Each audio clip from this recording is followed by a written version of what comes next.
हेमा जी कमरे में आई, लेकिन कार्तिक को बिस्तर पर नहीं देखकर वो घबराते हुए कार्तिक कार्तिक बोलते हुए आवाज लगाने लगी। माँ की आवाज सुनकर कार्तिक जल्दी से अपनी आंखों को साफ कर वापस कमरे में आते हुए बोला, माँ मैं तैयार हो जाता हूँ, कुछ ही देर में मेरी डायरेक्टर के साथ मीटिंग है। हेमा जी कुछ नहीं बोली, उनका ध्यान कार्तिक के चेहरे पर था, क्योंकि जो वो छुपाना चाह रहा था वो हेमा जी को साफ साफ दिख रहा था। वो बस अपना सिर हिलाते हुए बोली, ठीक है। कार्तिक उनके रूम से निकलकर अपने रूम की तरफ जाने के लिए बढ़ गया, लेकिन तभी उसे केशव की याद आई। वो पीछे पलटकर हेमा जी को देखते हुए बोला, माँ केशव कहाँ है, उसे भी साथ चलना है।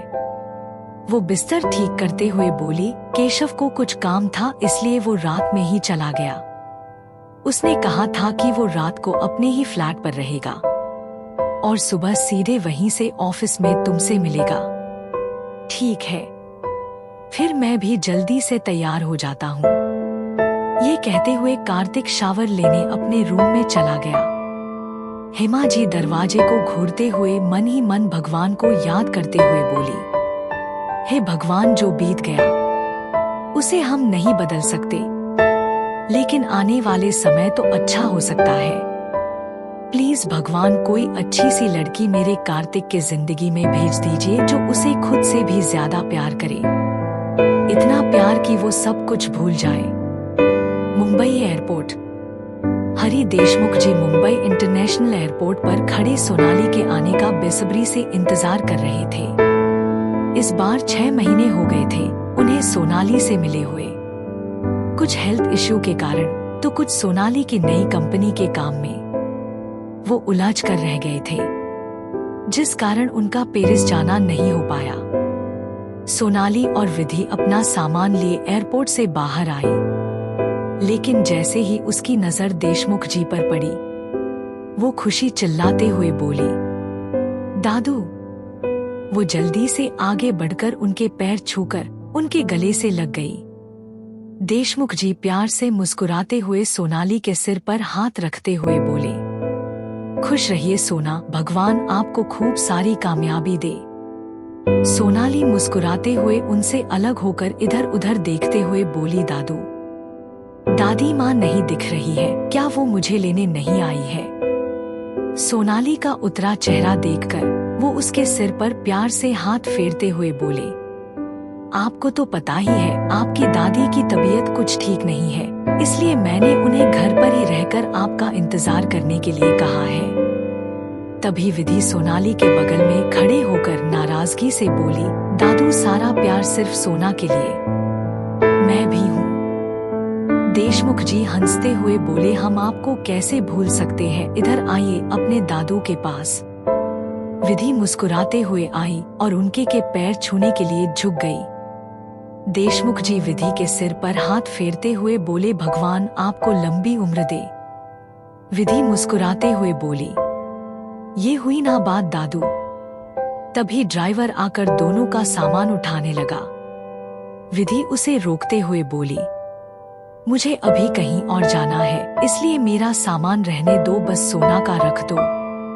सोनाली हैरानी से विधि को देखते हुए बोली, क्या तुम दादी माँ से मिलने मेरे साथ नहीं आ रही? विधि उसका हाथ अपने हाथ में लेते हुए बोली, आऊंगी ना, शाम को पार्टी में। अभी मुझे कुछ काम है, रात को सारी बात बताऊंगी, अभी जाने दो। सोनाली कुछ कह पाती उससे पहले ही देशमुख जी बोले, विधि बेटा आप मेरे साथ चलिए, ऑफिस में मुझे कुछ जरूरी काम है, रास्ते में हम आपको ड्रॉप करते हुए निकल जाएंगे। विधि हड़बड़ाते हुए बोली, दादू मैं चली जाऊंगी, घर पर सबको सरप्राइज देना है, उन्हें पता है कि मैं एक वीक के बाद आने वाली हूँ, ऐसे में आज मुझे देखकर वो सब चौंक जाएंगे। देशमुख जी मुस्कुराते हुए बोले, तो फिर ठीक है बेटा, हम आपका सरप्राइज नहीं खराब करते।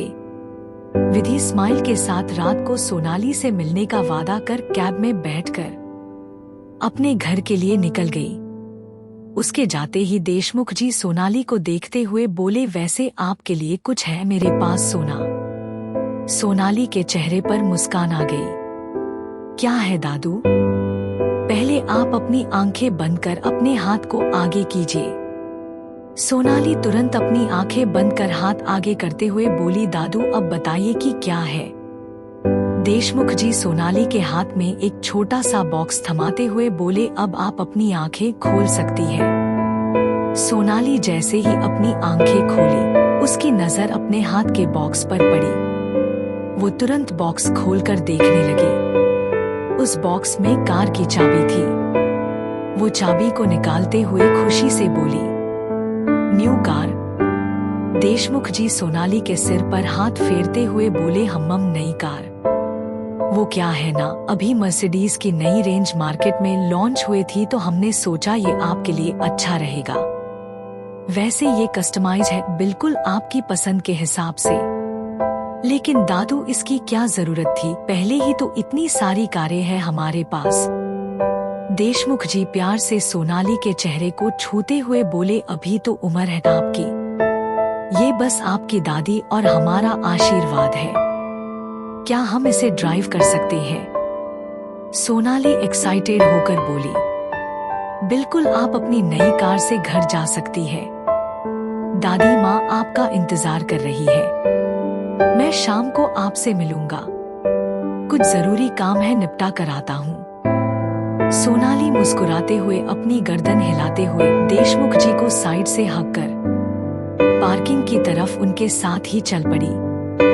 देशमुख जी सोनाली को उसके नए कार में बैठाकर खुद ड्राइवर के साथ ऑफिस के लिए निकल गए। उधर कार्तिक जैसे ही तैयार होकर नीचे आया, कविराज जी उसे आवाज देते हुए बोली, कार्तिक। लेकिन कार्तिक ने ना तो कोई जवाब दिया और न ही उनकी तरफ देखा। कविराज गुस्से से बोले, मैं तुमसे ही बात कर रहा हूँ। कार्तिक डाइनिंग टेबल से सेब उठाते हुए अकड़ से बोला, तो क्यों कर रहे हैं? बदतमीज होते जा रहे हो दिनों दिन। कार्तिक ने फिर कोई जवाब नहीं दिया और आराम से सेब खाते हुए अपने मोबाइल को स्क्रॉल करने लगा। उसकी हरकतों को देखकर कविराज जी का गुस्सा बढ़ते ही जा रहा था। वो गुस्से से कार्तिक को देखते हुए बोले, किसी की हिम्मत इतनी नहीं कि मेरे सामने इस तरह से पेश आए। कार्तिक अपने मोबाइल स्क्रीन को देखते हुए बड़े ही अकड़ से बोला, जिन्हें कुछ खोने का डर होता है वो डरते होंगे आपसे, और मुझे ऐसा लगता है अब मेरे पास ऐसा कुछ भी नहीं जिसे आप छीन सके। कविराज गुस्से से अपनी हथेली को मुट्ठी को भींच लिए। वो गरजते हुए बोले, तमीज तो तुम पहले ही भूल चुके हो, अब तुम्हें अपने से बड़ों का लिहाज भी नहीं रहा। खैर, जो कहने जा रहा हूँ वो ध्यान से सुनो। रात को देशमुख जी के घर पार्टी है और उसमें तुम्हें भी आना है, इसलिए टाइम से आ जाना। कार्तिक मोबाइल का स्क्रीन ऑफ करते हुए अपने पॉकेट में रखकर बोला, मैं कहीं नहीं आ रहा। कविराज जी गुस्से से तिलमिलाते हुए बोले, मैंने तुमसे न तो तुम्हारी कोई राय मांगी है और न इजाजत, बस बता रहा हूँ टाइम से पार्टी में आ जाना। इलेक्शन होने वाला है, मुझे कोई भी गॉसिप नहीं चाहिए। मैंने देशमुख जी से बोल दिया है कि तुम भी आ रहे हो। किससे पूछकर आपने हाँ कहा? कार्तिक गुस्से से पूछा, मुझे क्या अब तुम्हारी इजाजत चाहिए किसी को कुछ भी कहने के लिए? क्या इसी सब दिन के लिए हमने भगवान से तुम्हें मांगा था? कार्तिक दांत पीस कर रह गया। वो गुस्से से बिना कुछ बोले ही घर से बाहर जाने लगा। तभी हेमा जी जो बाहर से आ रही थी, कार्तिक को जाते देख उसका हाथ पकड़ ली। कार्तिक अपनी नम आंखों से हेमा जी को देखा। हेमा जी कार्तिक की आंखों में देखते हुए अपनी गर्दन इनकार में हिलाई। कार्तिक बेबस होकर गुस्से से अपने कदम को वहीं रोक लिया। कविराज गुस्से से हेमा जी की तरफ देखते हुए बोले, समझा लीजिए अपने लाडले को, मेरी इज्जत का यूं तमाशा न बनाया करे। जितना तमाशा बनाना था पहले ही बना चुका है। इससे बोलिए कि शाम को देशमुख जी के घर आ जाए, बाकी मैं कुछ नहीं सुनना चाहता।